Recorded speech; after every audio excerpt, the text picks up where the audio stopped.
Seat संख्याको दाबीबाट कुनै दल पछि हटेनन्, कार्यदलमा भएन प्रगति। प्रचण्डको क्षेत्रमा रेणु दाहाल चुनावी कमान्डर। 6.6% सिटमा तत्काल पदपूर्ति नगर्न सशस्त्र प्रहरीलाई सर्वोच्चको आदेश। काठमाडौँका हरेक वडामा डाक्टर र इन्जिनियर, नगर प्रहरीलाई दैनिक 500 भत्ता। काठमाडौँ महानगरपालिकाले फुड इन्सपेक्टर राख्ने। राष्ट्रिय प्रजातन्त्र पार्टी नेपाललाई तत्काल तिर चुनाव चिन्ह नदिन सर्वोच्चको आदेश। पछिल्लो 24 घण्टामा नेपालमा थप 202 जनामा कोरोना संक्रमण पुष्टि, थप 1 जनाको मृत्यु। नेकपा एमालेका नेता योगेश भट्टराई भन्छन्, राष्ट्रपतिको काम हिजो पनि ठिक, आज पनि ठिक।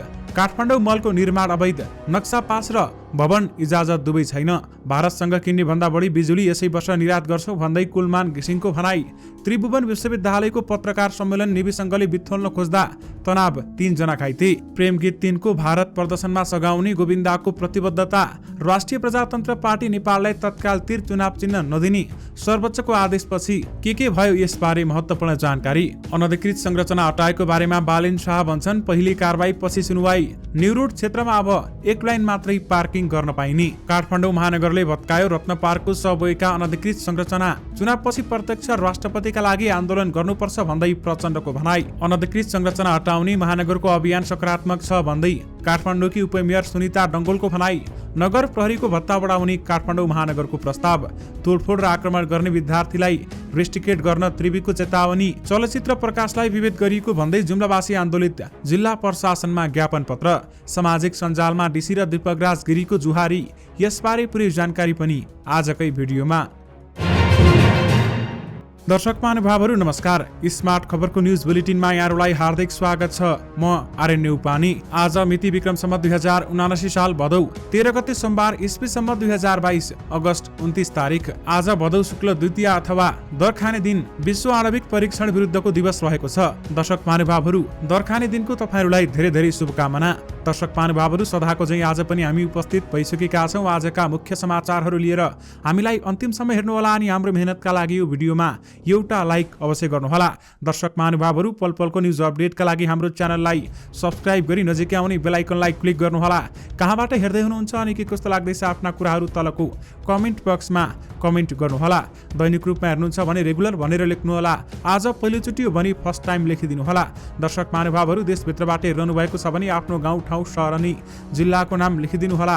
विदेशबाट हामीलाई हेरिरहनु भएको छ भने कुन देशबाट हेर्नु भएको छ त्यो कुरा पनि तलको कमेन्ट बक्समा कमेन्ट गरिदिनुहोला। आउनुहोस् दर्शक महानुभावहरू, आजका मुख्य समाचार सुरु गरौँ। पहिले कारबाही पछि सुनवाई भन्दै अनधिकृत संरचना हटाएको बारेमा बालिन शाहले भनेको प्रसङ्गबाट। काठमाडौँ महानगरपालिकाका मेयर बालिन शाहले कार्यकारिणी अधिकार प्रयोग गरी अनधिकृत संरचना हटाएको बताएका छन्। एक विज्ञप्ति जारी गर्दै उनले त्यही अधिकार आफूले प्रयोग गरेको बताएका हुन्। उनले यसरी अनधिकृत संरचना हटाउनु पहिलो र न्यायिक निरूपण त्यसपछिको कुरा भएकोमा पनि जोड दिएका छन्। कतिपयले अनधिकृत संरचना हटाउनु पूर्व न्यायिक निरूपणको पनि अपेक्षा गर्नु भएको रहेछ।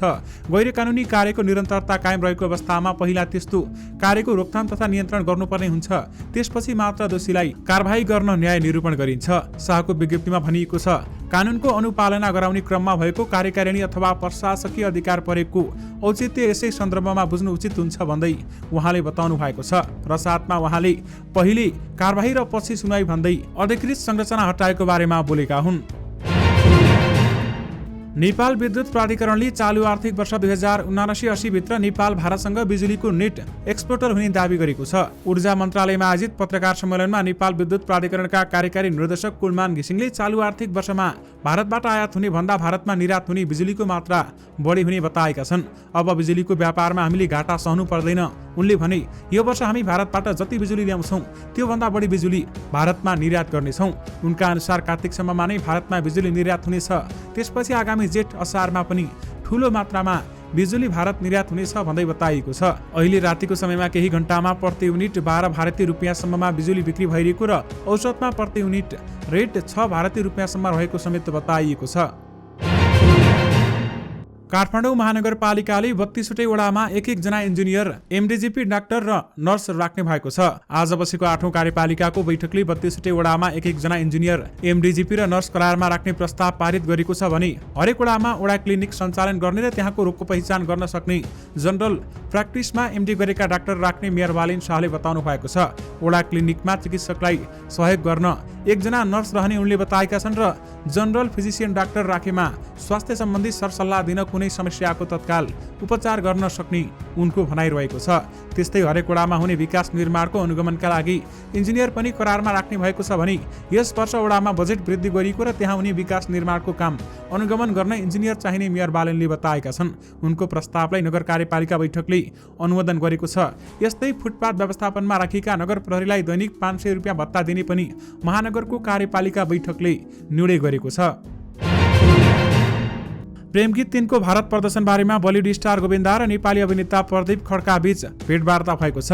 भेटमा गोविन्दाले फिल्मको भारत प्रदर्शनमा अथवा प्रवर्धनमा आफूले सघाउने बताएका छन्।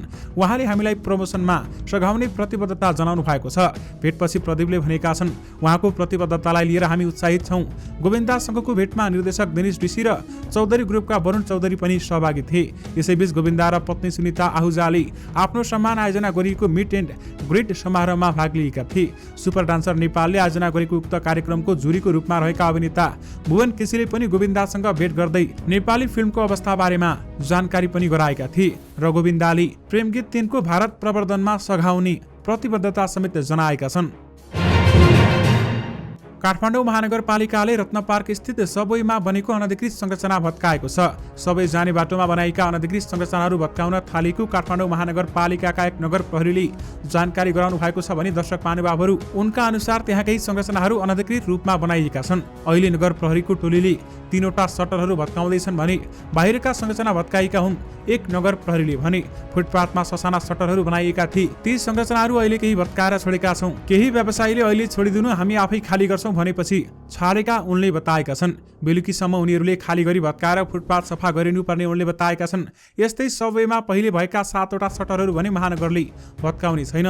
जुन संरचनाहरू नक्सा पास नगरी बनाइएका छन् उनले भने ती सबै भत्काइने छ, अरू केही पनि गर्दैनौ भन्दै बताइएको हो।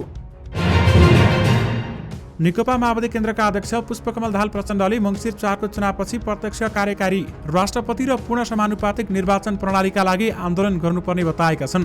माओवादी केन्द्रको बागमती प्रदेश कमिटी बैठकमा बोल्दै प्रचण्डले चुनाव अघि त्यो सम्भावना नरहेको बताएका छन्। चुनावपछि प्रत्यक्ष कार्यकारी राष्ट्रपति र समानुपातिक निर्वाचन प्रणालीका लागि आन्दोलन गर्न तयार हुन समेत प्रचण्डले निर्देशन दिएको माओवादी केन्द्रका बागमती प्रदेश कमिटी अध्यक्ष सरल सहयात्रीले बताउनु भएको छ। प्रत्यक्ष कार्यकारी राष्ट्रपति र पूर्ण समानुपातिक निर्वाचन प्रणाली का लागि संविधान नै संशोधन गर्नुपर्छ भन्दै उहाँले बताउनु भएको हो र प्रचण्डले अहिलेकै गठबन्धनमा निर्वाचन लड्ने समेत बताएका थिए। उनले कांग्रेससँग अविश्वास र नेकपा एकीकृत समाजवादीसँग अप्ठ्यारो भए पनि त्यसलाई मिलाएर अघि बढ्नुपर्ने बताएका छन्। काठमाडौँ महानगरपालिकाकी उपमेयर सुनिता डङ्गोलले महानगरपालिकाले पछिल्लो समय सार्वजनिक वा सरकारी जग्गा अतिक्रमण गरी निर्माण गरेका अनधिकृत संरचना हटाउने अभियान सकारात्मक रहेको बताएकी छन्। उनले सामाजिक सञ्जालमा एक अपिल जारी गर्दै महानगरको यो अभियानमा आफ्नो साथ सहयोग र पूर्ण समर्थन रहेको बताएकी छिन्। सार्वजनिक वा सरकारी जग्गा अतिक्रमण गरी निर्माण गरेका अनधिकृत संरचना निर्माण कार्य तथा नक्सा स्वीकृत गर्दा भुइँतला वा बेसमेन्टलाई पार्किङको प्रयोजन देखाएपछि अन्य व्यापारिक प्रयोजनमा लगाएका संरचना हटाउने कार्यलाई केही दिनदेखि काठमाडौँ महानगरपालिकाले निरन्तरता दिँदै आएको विदितै छ। उनले अपिलमा भनेकी छन्, म काठमाडौँ महानगरपालिकाको उपमेयरको हैसियतमा छु, त्यसैले काठमाडौँ महानगरपालिकाको यो अभियानमा मेरो साथ सहयोग र समर्थन रहेको स्मरण गराउन चाहन्छु। उनले काठमाडौँ महानगरलाई साँच्चीकै स्वच्छ, सुन्दर, जीवन्त र व्यवस्थित सांस्कृतिक नगरका रूपमा थप विकास गर्ने आफ्नो एजेन्डाप्रति सजग र सचेत रहेको पनि स्मरण गराएकी छन्।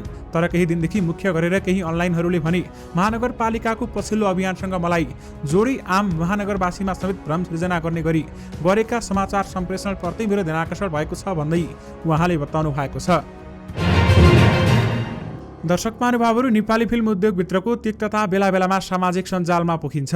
यो उद्योगमा एउटालाई पर्दा अर्काले बोल्ने बानी पनि खासै छैन। एउटाको फिल्म प्रदर्शनमा अर्काको साथ पाउनु मुस्किल जस्तै देखिन्छ। शुक्रबारदेखि रिलिज भएको फिल्म प्रकाशले राम्रो सो पाएन। यो फिल्मको सट्टा हिन्दी फिल्म लाइगरले राम्रो सो पायो। तर उद्योगका सरकारवाला खुलेर बोलेनन्। प्रदीप खड्का आफै भने आफ्नो फिल्मले सो नपाएपछि आक्रामक देखिए। उनले प्रकाशले प्रदर्शनको पहिलो दिन नै निकै कमजोर ओपनिङ गर्यो। शनिबार भने फिल्मले राम्रो व्यापार गरेको समेत बताइएको छ र आफ्नो फिल्मका विषयमा प्रदीपले आक्रोश पोखिरहँदा कलाकार दीपक राज गिरीले स्टाटस लेखे अरूलाई पर्दा पनि बोल्ने गर, आफूलाई पर्दा त बाख्रा पनि कराउँछन्। उनले यो स्टाटसमा सकारात्मक भन्दा नकारात्मक कमेन्ट धेरै पाएका छन्। झरना थापा पनि स्टाटस लेखेर विवादमा परिन्। यता दीपक राजका गुरु दिनेश ढिसीले प्रदीपको समर्थनमा स्टाटस लेखेका छन्। शनिबार सुधारिएको प्रकाश फिल्मको व्यापार बारेमा ढिसीले लेखेका छन्। बाघ र बाख्राको आवाज बीचको फरक आज दर्शकले नै छुट्याइदिनु भएछ। प्रदीप तपाईले खेल्न इन्कार गरेका 2 फिल्मका प्रोड्युसरको ढायुक्त स्टाटस देखे। आफ्नो प्रतिभाको उपयोग गर्नेसँग काम गर्नै पर्छ, तर प्रतिभा र नामको युज मात्र गर्न खोज्नेबाट परै बस्नु राम्रो। नगरपालिकाको वडा सदस्य हुनुभन्दा गाउँपालिकाको अध्यक्ष हुनु राम्रो।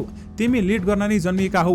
डीसीको स्टाटसमा प्रतिक्रिया दिँदै गिरीले लेखेका छन्, हरेक फिल्मलाई यस्तै साथ दिने बानी होस्। त्यसपछि पनि डीसीले जवाफमा फर्काएका छन्। उनले लेखेका छन्, तिमीले मलाई सिकाउनु पर्दैन। दर्शक महानुभावहरू सामाजिक सञ्जालमा डीसी र दीपक राज गिरीबीच यस्तै जुहारी चलेको छ। नेकपा माओवादी केन्द्रले बागमती प्रदेशका निर्वाचन क्षेत्रमा चुनावी कमान्डर तोकेको छ। बागमती प्रदेश क्षेत्रमा केन्द्रीय सदस्य र प्रदेश पदाधिकारीहरूको बैठकमा केन्द्रीय सदस्यहरूको कार्यविभाजन गरिएको हो भने 2 महिना चुनावी मैदानमा खटिने गरी सबै केन्द्रीय सदस्यहरूलाई प्रतिनिधि सभा र प्रदेशसभा क्षेत्र तोकेर जिम्मेवारी दिएको प्रदेश अध्यक्ष सरल सहयात्री पौडेलले जानकारी दिनुभएको छ। बागमती प्रदेशका 13 जिल्लाका प्रतिनिधि सभाका क्षेत्रमध्ये माओवादी केन्द्रका अध्यक्ष पुष्पकमल दाहाल प्रचण्डको निर्वाचन क्षेत्र चितवन 3 को जिम्मा रेणु दाहालले पाएकी छन् भने भरतपुर महानगरपालिकाकी मेयर समेत रहेकी रेणु नेकपा माओवादी केन्द्र चितवनकी इन्चार्ज समेत रहेकी छन्। विशेष गरी प्रचण्डको क्षेत्रमा रेणु दाहाल चुनावी कमान्डर बनेकी छन्। काठमाडौँ महानगरपालिकाले खाद्य पदार्थको अनुगमन गर्न खाद्य निरीक्षक फुड इन्स्पेक्टर राख्ने भएको छ। आज बसेको नगर कार्यपालिकाको बैठकले 4 देखि 5 जना खाद्य निरीक्षक राख्ने निर्णय गरेको छ। बैठकमा मेयर बालिन शाहले फुड टेक्नोलोजीमा स्नातकोत्तर गरेका 4 देखि 5 जना फुड इन्स्पेक्टर राख्ने प्रस्ताव गरेका थिए, जसलाई कार्यपालिका बैठकले अनुमोदन गरेको हो। खाद्य निरीक्षकले मासु पसल र खाद्य पदार्थको पसलहरू अनुगमन गर्नेछ।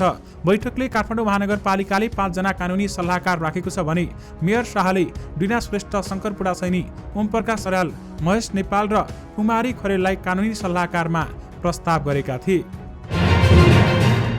सर्वोच्च अदालतले कमल थापा नेतृत्वको राप्रपा नेपाललाई तत्काल तीर चुनाव चिन्ह नदिन अन्तर्कालीन आदेश दिएको छ। थापालाई गाई चुनाव चिन्ह पाउनुपर्ने माग गर्दै यसअघि पनि सर्वोच्च अदालतमा रिट दिएका थिए र उक्त रिटको अन्तिम टुङ्गो नलाग्दै निर्वाचन आयोगले तीर चुनाव चिन्ह दिन सक्ने भन्दै थापा पुनः सर्वोच्च अदालतमा पुगेका थिए। न्यायाधीश सपना प्रधान मल्लको इजाजले अन्तरिम आदेशका लागि भदौ 14 गते राप्रपा नेपाल र निर्वाचन आयोग दुवै पक्षलाई छलफलमा बोलाएको छ। त्यसपछि भदौ 14 अघिसम्म राप्रपा नेपाललाई तीर चुनाव चिन्ह नदिन अन्तर्कालीन आदेश समेत दिएको हो। पछिल्लो 24 घण्टामा नेपालमा थप 202 जनामा कोरोना संक्रमण पुष्टि भएको छ भने थप 1 जनाको मृत्यु भएको छ। स्वास्थ्य तथा जनसङ्ख्या मन्त्रालयका अनुसार 3833 जनाको परीक्षणमा 202 जनामा कोरोना संक्रमण पुष्टि भएको हो। स्वास्थ्य मन्त्रालयका अनुसार 2064 जनाको PCR परीक्षण गर्दा 164 जना र 1769 जनाको एन्टिजेन परीक्षण गर्दा 38 जनामा कोरोना संक्रमण देखिएको मन्त्रालयको भनाइरहेको छ। यो सँगै कोरोना भाइरसका सक्रिय संक्रमितको संख्या 3313 पुगेको छ भने पछिल्लो 24 घण्टामा 462 जना संक्रमण मुक्त भएका छन्, जसमध्ये 3151 जना होम आइसोलेसनमा रहेका छन् भने 162 जना संस्थागत आइसोलेसन र 44 जना आइसियुमा रहेका छन्। यस्तै 1 जनाको भेन्टिलेटरमा राखेर पनि उपचार भइरहेको मन्त्रालयले जनाएको छ। नेकपा एमालेका सचिव योगेश भट्टराईले राष्ट्रपति विद्यादेवी भण्डारीले गरेका औपचारिक अनौपचारिक छलफललाई लिएर भइरहेको टिप्पणीप्रति आपत्ति जनाएका छन्। उनले तत्कालीन राष्ट्रपति रामवरण यादवले आयोजना गरेका औपचारिक तथा अनौपचारिक भेटघाट र छलफलमा भाग लिएका वरिष्ठ व्यक्तिले नै त्यही काम भण्डारीले गर्दा अनावश्यक सक्रियता भन्दै टिप्पणी गरेर दोहोरो चरित्र देखाएको बताएका छन्। भट्टराईले फेसबुकमा लेखेका छन्, राष्ट्रपतिको यो काम हिजो पनि ठिक थियो र आज पनि ठिक छ। आफूले सन्देश सहित फिर्ता गरेको नागरिकता विधेयक संसदले फेरि जस्ताको तस्तै पारित गरेपछि राष्ट्रपति भण्डारीले विभिन्न व्यक्तिहरूसँग छलफल गर्दै आएकी छिन्, जसलाई लिएर उनको आलोचना भइरहेको छ। सुन्धारा स्थित रहेको कर्मचारी सञ्चय कोषको भवन काठमाडौँ महलको नक्सा पास र भवन निर्माण इजाजत दुवै नभएको पाइएको छ। आइतबार कर्मचारी सञ्चय कोषका पदाधिकारी काठमाडौँ महानगरपालिका बीच भएको छलफलमा 2057 साल भदौ 30 गते बेसमेन्ट पार्किङ र भुइँतला पार्किङको लागि मात्रै नक्सा पास गर्न महानगरपालिकामा निवेदन दिए पनि पास नभएको खुलेको हो। महानगरपालिकाका एक कर्मचारीका अनुसार मल्लले 2057 पछि 2075 सालमा नक्सा पासको लागि संशोधन निवेदन दिएको थियो, तर त्यो निवेदन उप कुनै पनि कारबाही नभएपछि महानगरपालिकामा पेन्डिङमै रहेको थियो। महानगरपालिकाबाट नक्सा पास नभए तापनि कर्मचारी सञ्चय कोषले भवन निर्माण गरेको थियो। छलफलमा सहभागी काठमाडौँ महानगरपालिकाका कर्मचारीका अनुसार हालसम्म पनि भवन निर्माण इजाजत लिएको छैन भन्दै बताइएको छ। दर्शक महानुभावहरू, काठमाडौँ महानगरपालिकासँग भएको छलफलपछि कोषले 2057 सालमा पेश भएको नक्सा पास गर्न प्रक्रिया थाल्ने सहमति भएको छ। त्रिभुवन विश्वविद्यालय प्रशासनले पत्रकार सम्मेलन गर्न खोज्दा विद्यार्थीको समूहले बिथोल्ने प्रयास गरेको छ। त्रिवी प्रशासनले पत्रकार सम्मेलन गर्न खोज्दा नेपाली कांग्रेस निकट नेपाली विद्यार्थी संघले सम्मेलन नगर्न दबाब दिएको थियो र त्रिवी प्राध्यापक प्रेम चलाउनेलाई मरणासन्न हुने गरी कुटपिट गर्ने योगेन्द्र रावलले त्रिवी प्रशासकलाई दबाब र विरोधबाजी गरेपछि स्थिति तनावपूर्ण बनेको थियो। त्यसै क्रममा नेकपा एमाले निकट अनिराज सुब्बाले काउन्टर प्रदर्शन गर्यो। त्यसपछि दुई पक्षबीच झडप भयो। घटनामा 2 विद्यार्थी र 1 जना प्रहरी घाइते भएका छन् भन्दै बताइएको छ। त्यसैगरी त्रिवीका उपकुलपति धर्मकान्त बास्कोटाले त्रिवीमा तोडफोड र आक्रमण गर्ने विद्यार्थीमाथि कारबाही गरिने बताएका छन्। आज आयोजित पत्रकार सम्मेलनमा बोल्दै उनले आक्रमणमा संलग्न हुने विद्यार्थीहरूलाई त्रिवीले हदैसम्मको कारबाही गर्ने बताएका छन्। त्रिवीको उपकुलपति कार्यालयमा केही दिनअघि निवी संघले तोडफोड गरेको थियो र निवी संघले त्रिवीका विभिन्न निकायमा तालाबन्दी समेत गरेको छ र साथमा तोडफोड र आक्रमण गर्ने विद्यार्थीलाई रेस्ट्रिकेट गर्ने त्रिवीले चेतावनी समेत दिएको छ। काठमाडौँ महानगरपालिकाले न्यू रोड स्थित भूगोल पार्क क्षेत्रमा 1 लाइन पार्किङको व्यवस्था गरेको छ। सवारी साधनको चाप बढेपछि पार्किङलाई थप व्यवस्थित बनाउन महानगरले शुक्रबारदेखि 1 लाइन पार्किङको व्यवस्था लागू गरिसकेको छ। पहिलेदेखि नै लाइन पार्किङको व्यवस्था भए पनि मापदण्ड विपरीत पार्किङ हुँदै आएको थियो। त्यसैले यसलाई कडाइका साथ लागू गरिएको महानगर प्रहरी प्रमुख प्रहरी परीक्षक राजु पाण्डेले जानकारी गराउनु भएको छ। बिहीबार नै महानगरबाट 1 लाइन पार्किङ गर्ने आदेश आएको पार्किङका कार्यरत कर्मचारीले बताएका छन् र शुक्रबार नै आदेश आए पनि पार्किङ गरेको स्थल भरिसकेको हुँदा व्यवस्थापन गर्न कठिन भएको कारण शुक्रबारदेखि लागू भइसकेको उहाँले बताउनु भएको छ। सीट संख्याको दाबीबाट कुनै दल पछि हट्न तयार नभएपछि सत्ता गठबन्धनको सीट बाँडफाँड सम्बन्धी कार्यदल बैठकमा आज कुनै प्रगति भएन। सहमति नभएपछि अहिलेसम्म कार्यदलमा उठेका विषय शीर्ष तहलाई जानकारी गराउने सहमति भएको छ। अर्को बैठक कहिले बोलाउने निर्णय गर्ने अधिकार नेपाली कांग्रेसलाई दिएको कार्यदलमा रहेका राष्ट्रिय जनमोर्चाका नेता हेमलाल पुरीले बताउनु भएको छ। सीट बाँडफाँडका लागि बनेको कार्यदलको बैठकमा कांग्रेसले 100 र माओवादी केन्द्रले 60 सीट दाबी गरेको छ। एकीकृत समाजवादीले 40, जनता समाजवादी पार्टीले 32 र राष्ट्रिय जनमोर्चाले 2 सीट दाबी गरेको छ। सर्वोच्च अदालतले सशस्त्र प्रहरी बललाई विज्ञापन गरेको पदमध्ये 6.6% खाली राखेर अरू पदमा पदपूर्ति गर्न अन्तरिम आदेश दिएको छ। सशस्त्र प्रहरी बलले गत साउन 13 गते कर्मचारी भर्ना सम्बन्धी सूचना प्रकाशन गरेको थियो, जसमा थारू समुदायका लागि आरक्षण पद नछुटाइएको भन्दै अधिवक्ता बुद्धसेन चौधरीले सर्वोच्च अदालतमा रिट दायर गरेका थिए। उक्त रिटमाथि सुनाई गर्दै न्यायाधीश हरिप्रसाद भुइँयालको एकल इजलासले 6 भदौमा सशस्त्र प्रहरी बललाई थारू समुदायको जनसङ्ख्याको अनुपात बराबरको सीट संख्या अर्थात् कुल विज्ञापन गरेको पदमध्ये 6.6% पदमा रिटको अन्तिम टुङ्गो नलागुन्जेलसम्म पदपूर्ति नगर्न अन्तरिम आदेश जारी गरेको हो। जुम्लाको परिवेश रहनसहन भाषा संस्कृतिमा आधारित भएकै कारण राजधानीमा चलचित्र हलहरूले प्रकाशलाई सो विभाजन विभेद गरेको भन्दै जुम्लावासीहरू आन्दोलित भएका छन्। आफूहरूको यथार्थ प्रस्तुत गरेको चलचित्रलाई आम नेपाली माझ पुग्नबाट रोक्ने गलत मनसायले प्रकाशमाथि विभेद गरेको भन्दै उनीहरूले जिल्ला प्रशासन कार्यालय जुम्ला मार्फत सूचना तथा सञ्चार प्रविधि मन्त्रालय, संस्कृति तथा पर्यटन मन्त्रालय, चलचित्र विकास बोर्ड र चलचित्र संघको ध्यानाकर्षण गराएका हुन्। प्रणालीमाथिको विभेद अन्त्य गर प्रकाशलाई प्रदर्शनका लागि पर्याप्त सोहरू देऊ जस्ता नाराहरू लेखेका प्लेकार्ड सहित जिल्ला प्रशासन कार्यालयमा उपस्थित भएका जुम्लावासीहरूले सहायक प्रमुख जिल्ला अधिकारी प्रमिला रिजाललाई ध्यानाकर्षण पत्र समेत हस्तान्तरण गरेका हुन्। दर्शक महानुभावहरू, यो सँगै तपाईहरुमाझ आजका सबै मुख्य समाचारहरू राखिसकेका छौं। फेरि पनि तपाईहरुमाझ नयाँ मुख्य समाचारको साथमा उपस्थित हुने नै छौं। अहिलेलाई भने मलाई बिदा दिनुहोस्। नमस्कार।